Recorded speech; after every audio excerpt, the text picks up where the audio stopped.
Boots on ground वाली बात जो पहले आई थी वो एक धमकी थी, बड़ी खूबसूरत और अच्छी धमकी थी, लेकिन वो उसके बाद वो बात अभी तक वहीं की वहीं रुक गई है। मुझे ये शक पड़ रहा है कि जो ट्रंप के करीबी अफराद हैं वो शायद कोई असले की लेन देन में उनका शुमार है, और जिस तरह के बयानात हैं, एक ट्वीट में 6 अल्फाज, मैं तो अखबार का बंदा हूँ, हम तो उसकी ट्वीट 10 दफ़ा पढ़ते हैं कि वो ट्वीट में कहना क्या चाह रहा है, और फौरी तौर पर ट्वीट चेंज भी हो जाती है। मैं ये समझ रहा हूँ कि इस वक्त जंग जो है वो उसके इर्द गिर्द वो ट्रंप जो है ना उसको कैप्चर कर लिया गया है। शायद जंग को तवील खुद किया जा रहा है और अभी तक ये बात बढ़ती जा रही है। लेकिन मैं ये जानना चाहूँगा खालिद भाई आपसे कि एक तरफ तो आप नाए हरमस को नाकाबंदी की बात है कि वो हम नहीं छोड़ेंगे, अब जब प्रेशर बढ़ता जाएगा, अब जो मैं समझ रहा हूं, जो मैं जंग को वॉच कर रहा हूं, अब अमेरिका हमला नहीं करेगा, अब अमेरिका बूट्स ऑन ग्राउंड नहीं करेगा। अब अमेरिका ने जो करना, जैसे आपने फरमा दिया, जो 40 दिन में उसने चिराग जलाने थे वो जला लिए हैं। अब वो सिर्फ मौशियत के हिसाब से ईरान को सक्रिय कर रहा है, और वो उसके तेल के कुएं जो बंद होने वाले हैं उनमें से मुसलसल पेट्रोल निकल रहा है, उसकी स्टोरेज करनी है।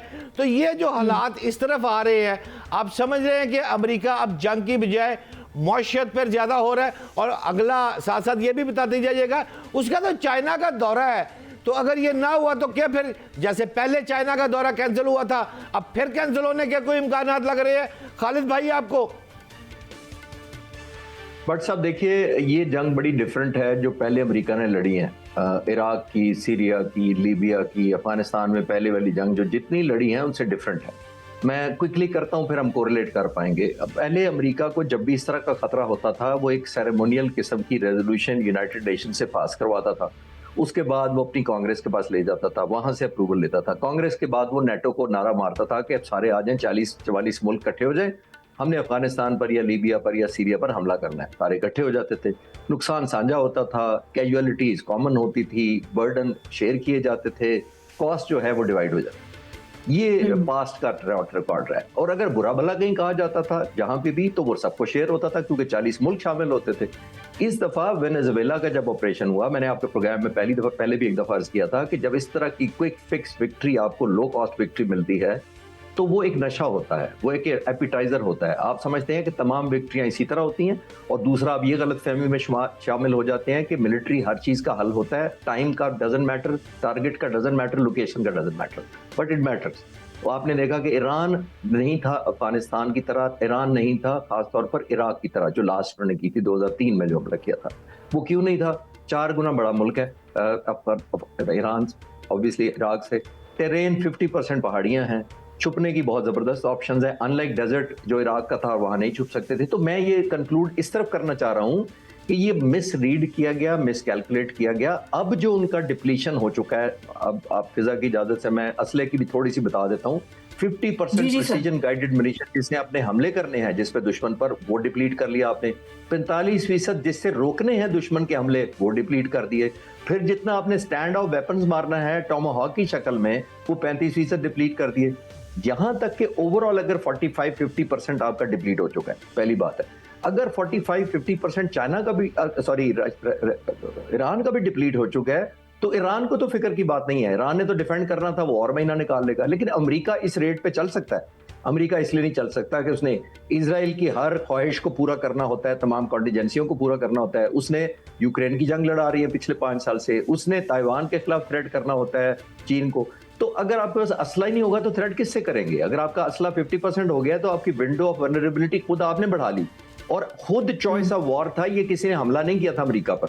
तो मैं लिंक करने की कोशिश कर रहा हूं कि अमेरिका का भी स्टैमिना नहीं है, वो फेस सेविंग चाह रहे हैं बुनियादी तौर पर, जितना प्रोलॉन्ग कर लेंगे। ईरान का भी जाहिर है बहुत एग्जॉशन हुई है। अमेरिका का इतना स्टेमिना नहीं है, तो क्या इसराइल का इतना स्टेमिना है? और अभी मैं ये खबर देख रही थी कि उन्होंने वो बोइंग और F-35 और F-1 ज्यादा बेहतर आप समझ सकते हैं, कोई नए जहाज, जंगी जहाज और मिसाइल खरीदने की भी मंजूरी दे दी है। तो क्या इसराइल अभी अपना स्टेमिना मजीद बढ़ा रहा है? और क्या इसराइल की स्टिल अभी भी यही ख्वाहिश है कि ईरान पर अटैक ही किया जाए और उनसे बातचीत ना की जाए? मेरा ख्याल है कि इजराइल डेफिनेटली वाहिद मुल्क है इस वक्त शायद रह गया हो जो चाहता है कि ईरान पर हमले जारी रखने चाहिए। और इजराइल को एक और भी एडवांटेज है कि वो अपनी इनसिक्योरिटी क्रिएट करके ईरान और मिडल ईस्ट के बाकी ममालिक की वजह से क्रिएट करके वो अमेरिका से फिर असला लेने में कामयाब हो जाएगा। और वो जिसको कहते हैं ना, वो अपना पहले पानी का टब भरेगा कि जनाब मेरा पहले भर दें, जो नुकसान हुआ है बाकी आप खुद पूरे करते रहिएगा। तो इजराइल तो दोनों तरफ से खेल रहा है, उसी ने ये मिसलीड किया था। ये जो असला लेने की और भी बहुत सारी न्यूज आ रही हैं कि वो इजराइल चाह रहा है कि हमें और डिफेंसिव दिया जाए ताकि हम आइंदा कोई हमला हो जाए। तो अमेरिका कहां से देगा? 90 तो पैट्रियट बनते हैं एक साल के अंदर, जो 2000 इन्होंने 8 दिनों में पहले फायर किए थे। तो जरा कैलकुलेट कर लें, जो 8 दिन में फायर किए थे वही तकरीबन 10 साल बनेंगे उनसे। तो मैं अर्ज ये करने की कोशिश कर रहा हूं कि अमेरिकी मिलिट्री लीडरशिप ने, आपने देखा कि रिजाइन किए या निकाल दिया गया, उनकी बुनियादी वजह डिसएग्रीमेंट है उनकी, क्योंकि वो चाह रहे हैं कि जितना आपने इस्तेमाल कर लिया यहाँ पे ब्रेक लगाएं। इसीलिए उन्होंने सस्ता ऑप्शन लिया कि स्टेट ऑफ हॉर्मुज़ खुलवा नहीं सके, वेपन्स यूज करके काउंटर ब्लॉक करके एक और ब्लॉकेड लगा दें। तो वो एक स्ट्रैटेजी इटसेल्फ डिफेंसिव है। तो आई थिंक इजराइल का आप सही कह रही हैं कि वो चाहता है कि मेरी कंपनसेशन पहले हो जाए। फिर डिसइंटीग्रेशन बहुत हो चुकी है, नेटो नहीं है, यूरोपियन यूनियन इस वक्त अमेरिका सदर के साथ नहीं है, गल्फ के मुल्क परेशान है, और रूस चीन का तो हम जानते ही हैं। तो आई थिंक प्रेसिडेंट ट्रम्प को एक एलिमेंट ऑफ आइसोलेशन है, लेकिन वो फिर भी चाहेंगे। लेबनान भी तो बीच में है चिश्ती साहब, उसका ईरान कोई भी सेटलमेंट लेबनान के बगैर नहीं करेगा, और उसमें सीज फायर के बावजूद इसराइल उसी तरह अटैकिंग कर रहा है, वहां पर वही सब चीजें हैं। और उसका जो स्ट्रक्चर ऑफ गवर्नमेंट है वो भी बड़ा डिफरेंट किस्म का है, वहां की हुकूमत भी बड़ी कमजोर की है, और वहां के मतलब मुख्तलिफ लेयर्स हैं, क्रिश्चियंस को भी उन्होंने मैनेज करना है, एक मुस्लिम होगा स्पीकर और प्राइम मिनिस्टर, वो भी बड़ी एक लेयरिंग, बड़ी डिफिकल्ट सिचुएशन है। तो इस पूरे सिचुएशन के अंदर अमेरिका, इसराइल, वो लेबनान की बात नहीं कर रहा, सिर्फ ईरान ही कर रहा है। तो क्या ये भी एक वजह एंड आएगी मुज़ाकरात ना होने की?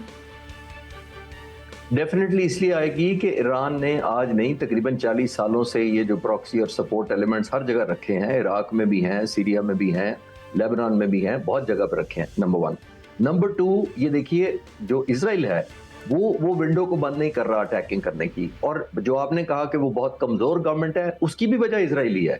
वहां पे स्टेबलाइजेशन होने नहीं दी जाती, उधर तफरका पैदा किया जाता है, उनकी इंटेलिजेंस बहुत ज्यादा पेनिट्रेट कर चुकी है, गवर्नेंस उनकी कमजोर हो जाती है। कुछ अरसे बाद वो हिजबुल्लाह के नाम पर उनके मिलिट्री हाइडआउट स्ट्रक्चर ओवरऑल तबाह कर देते हैं, जिसकी वजह से उनकी गवर्नमेंट, कोई भी आता है वो स्टेबलाइजेशन कर नहीं पाता अपने मुल्क की। तो आई थिंक वो by default by Israeli strategy Lebanon को भी, सीरिया को भी, लीबिया को भी, आपने देखा किस तरह डिस्टेबलाइज किया गया। कोई मुल्क ले लें जिसने किसी ना किसी तरीके से डायरेक्टली या इनडायरेक्टली इजराइल से कन्फ्रंटेशन की हो और उसके बाद सर्वाइव किया हो। तो ये आप सीरीज देखते जाएं तो आई थिंक ये उसी की कंटिन्यूटी है कि लेबनान को भी वो स्टेबल नहीं होने देना चाहता, वो समथिंग लाइक लीबिया का करना चाहते हैं, जहाँ कियास हो, इंटरनली डिवाइडेड हो मुल्क, और ऑब्वियसली हमास जो है वो कॉर्नर की जा सके। काबिल एहतराम खालिद भाई, जो आप फरमा रहे हैं, अभी थोड़ी सी मेरी तिश्तगी रह गई। आप जो बात अमेरिका की असले की बात कर रहे थे, आप जो फरमा रहे हैं इसराइल ने, ये तो मुआहदा 119 अरब डॉलर का ये पहला मरहला है, यानी 119 अरब डॉलर को मैंने अभी कैलकुलेट किया है, तो ये तो 33 खरब 17 खरब इतनी बड़ी लॉट ऑफ मनी जो जा रही है। तो इसराइल ये लॉक हेड मार्टिन कंपनी से ले रही है। अमेरिका अगर F-35 F-15 1A खरीदने की मंजूरी दे रहा है, नए जंगी जहाज ये हैं जो, तो ये तो फिर इस्तेमाल इतने बड़े पैसे, ये सारा कुछ मशरक़ वस्ता पे ही होना है ना इसका प्रेशर। तो आप कह रहे हैं कि अमेरिका इस पोजीशन में नहीं, इस बात को ज़रा थोड़ी तिश्तगी रह गई दूर करे कि ये क्या मुआहदा फिर नहीं हो रहा, इसकी डेप्थ में जाए ज़रा काबिल एहतराम खालिद भाई। सर मैं मुआहदा होने या ना होने की बात नहीं कर रहा, मैंने थोड़ी देर पहले अर्ज किया कि वो पहले अपनी बाल्टी भरेगा इजराइल, क्योंकि वो कहेगा कि पहले मेरा करें। मैं आपको मिसाल से वाजे कर देता हूँ, आपने तो अभी कैलकुलेट किया है, आप 78 साल का कैलकुलेट कर लें कि इजराइल को कितनी अमेरिका ने मदद की है। अमेरिका ने जब से मार्ज वजूद में आया, जैसा भी है वजूद में आया, इजराइल 260 बिलियन डॉलर की मिलिट्री एड दी है, 260 बिलियन। ये सिर्फ मिलिट्री एड की मैं बात करूँ, नंबर 1। और दुनिया में नंबर 1 मुल्क है इसराइल जिसको मिलिट्री सपोर्ट मिली है। नंबर 2 है इजिप्ट, और इजिप्ट को 50 बिलियन मिली है। मैं सिर्फ कंपैरिजन आपको ड्रॉ कर रहा हूँ गुजारिश के सेंस में कि जरा कंपेयर कर लें, कोई कंपैरिजन है किसी मुल्क का।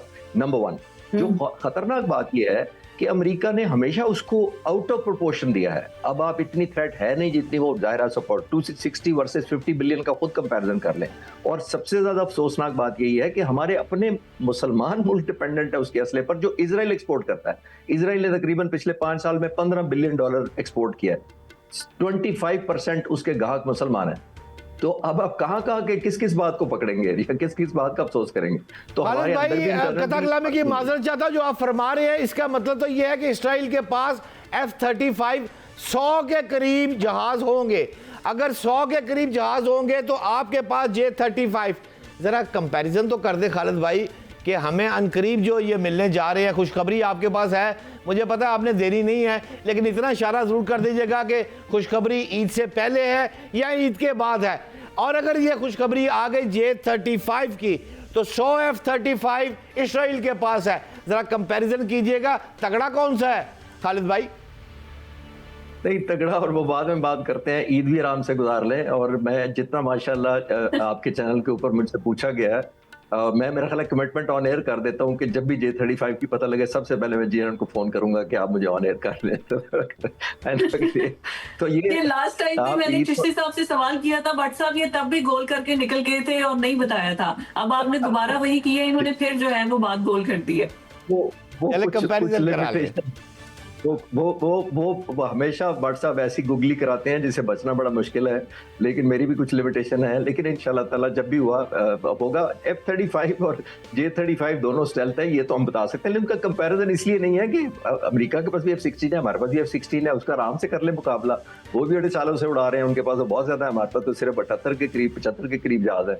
तो आई थिंक जहाजों से नहीं होता। हमने देख नहीं लिया राफेल का, तो फिर वो आप कहेंगे मैं लाइटर नोट पे बातें करना शुरू कर देता हूँ। राफेल आपने देख लिया ना, जहाजों से कुछ नहीं होता, उसके पीछे बहुत कुछ होता है, उसकी ट्रेनिंग होती है, उसकी पैशन होती है, आपकी कॉज होती है सबसे बड़ी।